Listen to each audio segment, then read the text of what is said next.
Welcome back. Still Channel Sport this morning. It's time to talk about the UEFA Champions League round of 16 matches that will be played tonight. We have games between Bayer Leverkusen and Atletico Madrid, and the second game between Manchester City and Monaco.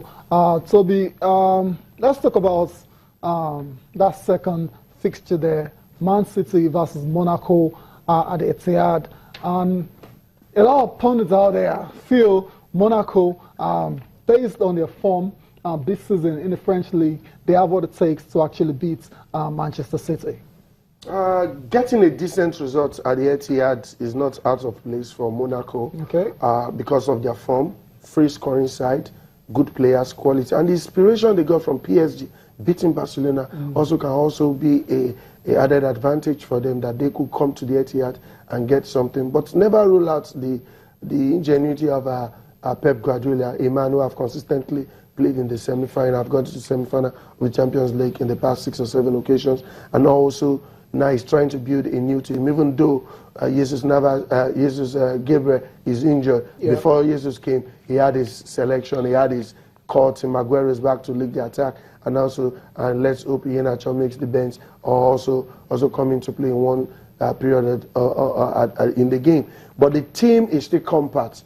Technically and tactically, Guardiola has what it takes to get the result, because they know at this stage, what you get in your first leg is a determinant of what the aggregate score will come out. And the way it pans out, if you don't get a good result here, and when they get to France, they might struggle. They might struggle. I mean, you've talked about Guardiola the past few minutes now. What about the AS Monaco manager, Leonardo Jardim? He is very highly rated now, one of those coaches that is in the spotlight now for good performances, and he's done a great job with Monaco. They lead Ligue 1 at the moment. They've scored 76 goals.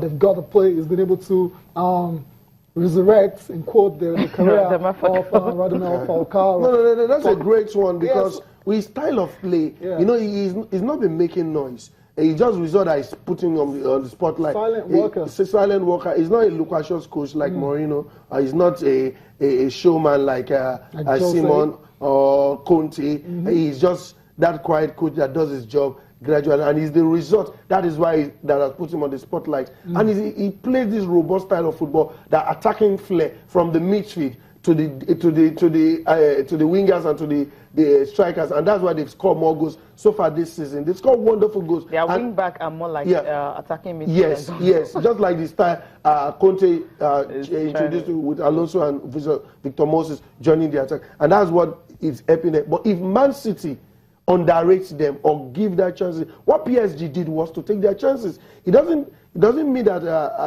Barca did not play. Barca played to their best, but PSG were better. So for Monaco against Man City might play to their best, but if they sleep, if they take chances, Monaco will just stun them and get the result. So it's a team, even Guardiola told his player, is very wary of this team because of their style of play and their robust and technical ability of their coach, and that is why they must do the needful and get decent result. A 2-0, 3-0 is a good result, but for Monaco not to score is going to be difficult. So for me, it's an open game. I see a slim win for Man City, or even a draw for Monaco. Interesting that you say that, because Monaco in the previous games against English opposition in the knockout stage of the UEFA Champions League, they've played 3 times, they've won all 3. Defeated Manchester United in 1997, 98 edition, beat Chelsea in the 2003-2004 edition, and Arsenal, right? Yeah. Your club, 2014-2015 season. Don't you think that's going to play, so a bit of for Leonardo record. If you check for Leonardo, if you check his record away matches, tactically he doesn't come out a little. He watch and see if there's an opening, just like the Brazilian style of play. And when he see that there's an opening, he come out massively. So the mistake Arsenal made after a 1-1 draw, you should have just sit back and try to choke the midfield and curtail the team. It's not that you come out and feel they could win. And playing an away game, it's a more of a tactical play. It's either you park the balls, choke the midfield, and see how you could go on a counter when there are available spaces. But you're always careful because they're playing away. But when they get home, they express themselves. But like I said, if they find out that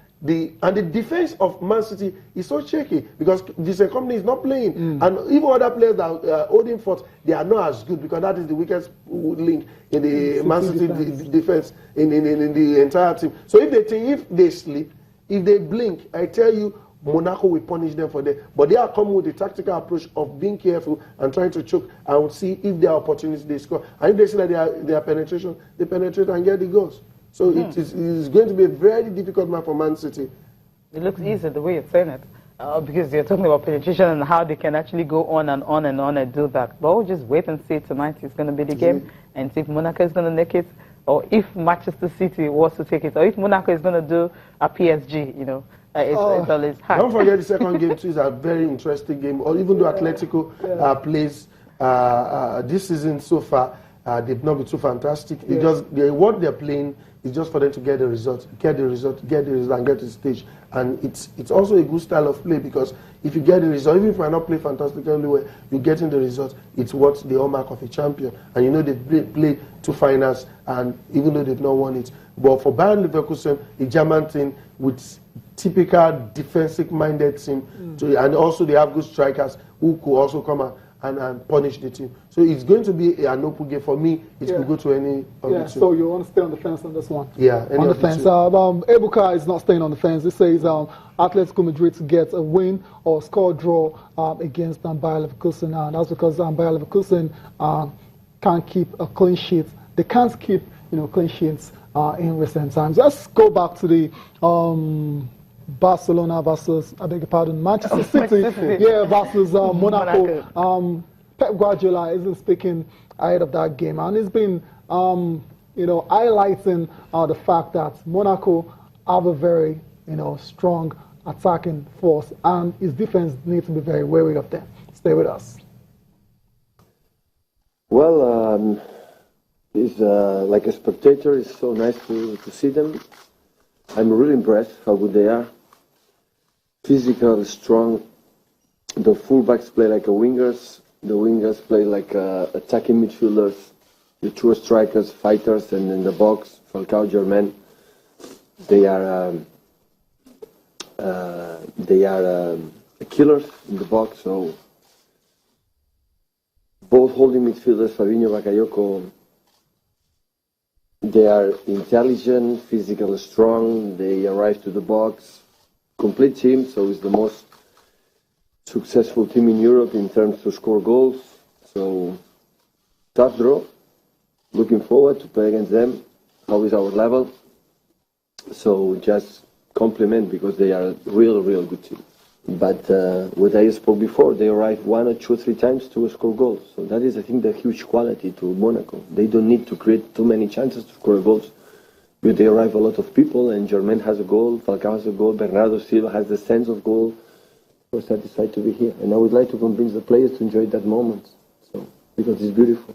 All the Europe is going to watching us, to analyze us, to kill us if we don't win, to say, oh, how good you are when we win. So, and that is a huge experience. It's beautiful to live it.